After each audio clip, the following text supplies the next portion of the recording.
शोपियां जम्मू कश्मीर का वो इलाका जहां दूर दूर तक फैले सेब के बाग पहली नजर में बेहद शांत दिखाई देते हैं, लेकिन कई बार इन्हीं बागों के बीच ऐसी कहानियां छिपी होती है जो पूरे देश का ध्यान अपनी ओर खींच लेती है। 3 जुलाई 2026 सुबह का वक्त दक्षिण कश्मीर में मीमेदार इलाके में सब कुछ सामान्य दिखाई दे रहा था। किसान अपने बागों की तरफ जा रहे थे, स्थानीय लोग रोजमर्रा के कामों में लगे थे, लेकिन सुरक्षा एजेंसियों के कंट्रोल रूम में एक ऐसी सूचना पहुंची जिसने पूरे इलाके की तस्वीर बदल दी। खुफिया इनपुट मिला कि 2 संदिग्ध आतंकी घने सेब के बागों में छिपे हुए हैं। कुछ सर्विलांस इनपुट और स्थानीय सूचना ने इस शक को और मजबूत कर दिया। बस यहीं से शुरू हुआ एक ऐसा ऑपरेशन जो अगले कई दिनों तक लगातार चलता रहा। जम्मू कश्मीर पुलिस की स्पेशल ऑपरेशन ग्रुप, भारतीय सेना की राष्ट्रीय फाइल और सीआरपीएफ की संयुक्त टीम कुछ ही मिनटों में मौके पर पहुंच गई। इलाके की घेराबंदी शुरू हुई, हर रास्ते पर जवान तैनात कर दिए गए, हर आने जाने वाले रास्ते की निगरानी शुरू हो गई।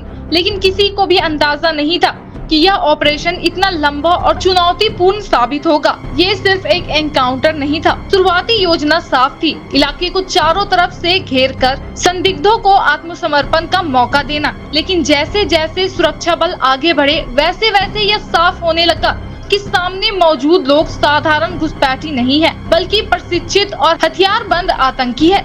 उन्होंने घने पेड़, कच्चे रास्तों और पुराने काऊ शेड का इस्तेमाल छिपने की जगह के रूप में किया। सेब के बाग, जहां सामान्य दिनों में किसान काम करते हैं, अब सुरक्षा बलों के लिए सबसे कठिन चुनौती बन चुके थे। दृश्यता बेहद कम थी, हर पेड़, हर झाड़ी और हर मोड़ संभावित खतरा बन चुका था। यही वजह थी कि सुरक्षा बलों ने जल्दबाजी करने के बजाय धीरे धीरे और बेहद सोच समझकर इलाके को छोटा करना शुरू किया। आखिर कौन था निशाने पर? जैसे जैसे ऑपरेशन आगे बढ़ा, वैसे वैसे पहचान भी साफ होने लगी। सुरक्षा एजेंसियों के मुताबिक मुख्य संदिग्ध था 26 वर्षीय जाकिर अहमद गनई, दक्षिण कश्मीर के कुलगाम जिले का रहने वाला। परिवार के अनुसार वह वर्ष 2023 में अचानक लापता हो गया था। कुछ समय बाद सुरक्षा एजेंसियों को जानकारी मिली कि वह प्रतिबंधित आतंकी नेटवर्क से जुड़ चुका है। जांच एजेंसियों के अनुसार वो द रेजिस्टेंस फ्रंट यानी टीआरएफ से जुड़ा था, जिसे भारत सरकार लश्कर-ए-तैयबा से जुड़ा संगठन मानती है। समय के साथ उसकी भूमिका बढ़ती गई और सुरक्षा एजेंसियों ने उसे दक्षिण कश्मीर के सक्रिय आतंकियों में से शामिल करना शुरू कर दिया। इसी वजह से वह लंबे समय से सुरक्षा बलों की वंचित सूची में था। ऑपरेशन इतना मुश्किल क्यों था? अब सवाल था, अगर सुरक्षा बलों को उसकी मौजूदगी की जानकारी मिल चुकी थी तो ऑपरेशन तुरंत खत्म क्यों नहीं हुआ?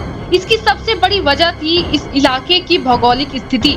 मीमेदार के सेब के बाग घने पेड़ों से भरे हुए हैं, बीच बीच में छोटे छोटे खेत, कच्चे रास्ते और पुराने ढांचे मौजूद है। ऐसे इलाके में सामने मौजूद व्यक्ति को देख पाना भी मुश्किल होता है, और अगर वह प्रशिक्षित आतंकी हो तो चुनौती कई गुना बढ़ जाती है। यही कारण था कि सुरक्षा बलों ने बिना किसी जल्दबाजी के पूरे इलाके को चरणबद्ध तरीके से घेरना शुरू किया।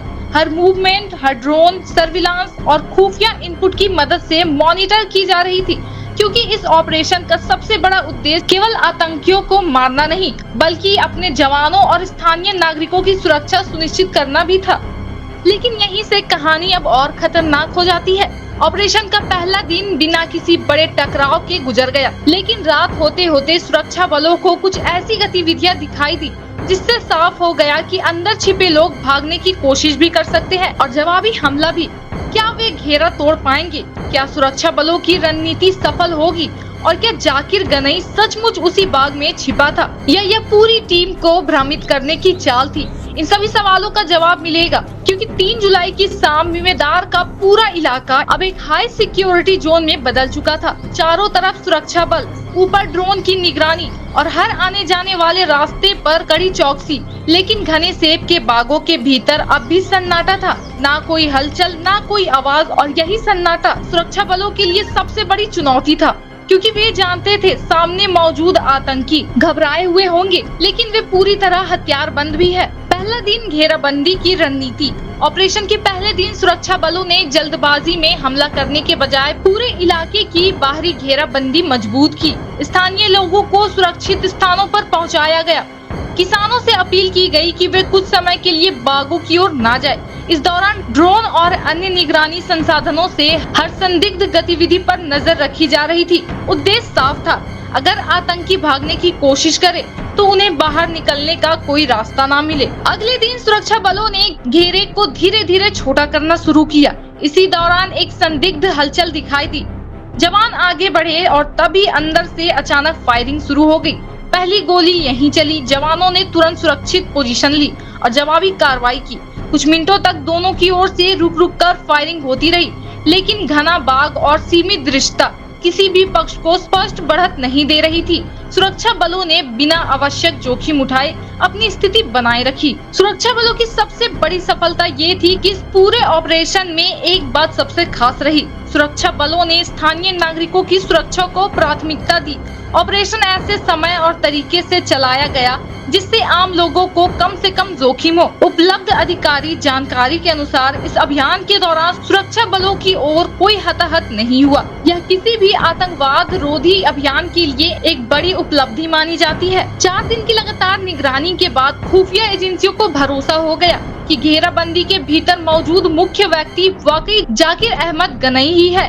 अब ऑपरेशन का लक्ष्य केवल घेराबंदी बनाए रखना नहीं था, बल्कि उसकी सटीक लोकेशन का पुष्टि करना था। इसी दौरान एक पुराने काऊ शेड और उसके आसपास के हिस्से पर सुरक्षा एजेंसियों का ध्यान गया। तकनीकी इनपुट, ड्रोन फुटेज और जमीनी जानकारी तीनों एक ही दिशा की ओर इशारा कर रहे थे। अब ऑपरेशन अपने सबसे निर्णायक चरम पर प्रवेश कर चुका था। तभी 8 जुलाई की सुबह सूरज निकलने से पहले ही विशेष टीमें अपनी अपनी पोजीशन पर पहुंच चुकी थी। हर जवान को अपनी जिम्मेदारी स्पष्ट पता थी। कमांडर सेंटर से लगातार संपर्क बना हुआ था। अब एक अंतिम निर्णय लिया जाना था। क्या एक बार फिर आत्मसमर्पण की अपील की जाए या अगर जवाबी फायरिंग मिले तो अंतिम कार्रवाई शुरू हो जाए। कुछ ही मिनटों बाद जो हुआ उसने 5 दिनों से चल रहे हलचल इस ऑपरेशन का अंत तय कर दिया। लेकिन क्या जाकिर गनई वाकई वहीं था? क्या दूसरा संदिग्ध भी उसी इलाके में मौजूद था? और ऑपरेशन के बाद सुरक्षा बलों को वहां से क्या मिला? ऑपरेशन समाप्त होने के बाद इलाके की तलाशी जारी रही। सुरक्षा एजेंसियों को आशंका थी कि वहाँ एक और संदिग्ध मौजूद हो सकता है। रिपोर्ट्स के अनुसार दूसरे संदिग्ध लतीफ की तलाश जारी रही और इसी कारण कुछ समय तक इलाके में सर्च ऑपरेशन जारी रखा गया। हालांकि इस संबंध में आगे की कार्रवाई और जांच आधिकारिक एजेंसियों के इनपुट पर निर्भर रही। यानी जाकिर गनई के मारे जाने के साथ एक अध्याय खत्म जरूर हुआ, लेकिन सुरक्षा अभियान पूरी तरह समाप्त नहीं हुआ। तो 3 जुलाई को शुरू हुआ मीमेदार का यह ऑपरेशन 8 जुलाई को एक बड़े मोड़ पर पहुंचा। 5 दिन घने सेब के बाग, लगातार निगरानी, सटीक खुफिया जानकारी और सुरक्षा बलों का धैर्य, इन सब ने मिलकर इस अभियान को सफल बनाया। जाकिर अहमद गनई की मौत सुरक्षा एजेंसियों के लिए एक महत्वपूर्ण उपलब्धि मानी गई, लेकिन साथ ही यह भी याद दिलाती है कि जम्मू कश्मीर में सुरक्षा बनाए रखने के लिए ऐसे अभियान लगातार जारी रहते हैं और जांच एजेंसियां आगे की कार्रवाई में जुटी हुई है। और अगर इस ऑपरेशन से जुड़ी कोई नई आधिकारिक जानकारी सामने आती है तो हम आपको सबसे पहले जानकारी देंगे। और अगर आपको हमारी ये खबर पसंद आई हो तो वीडियो को लाइक करें, दोस्तों के साथ शेयर करें और TZS न्यूज को सब्सक्राइब करना ना भूलें। मैं हूँ आपकी होस्ट और आप देख रहे हैं TZS न्यूज।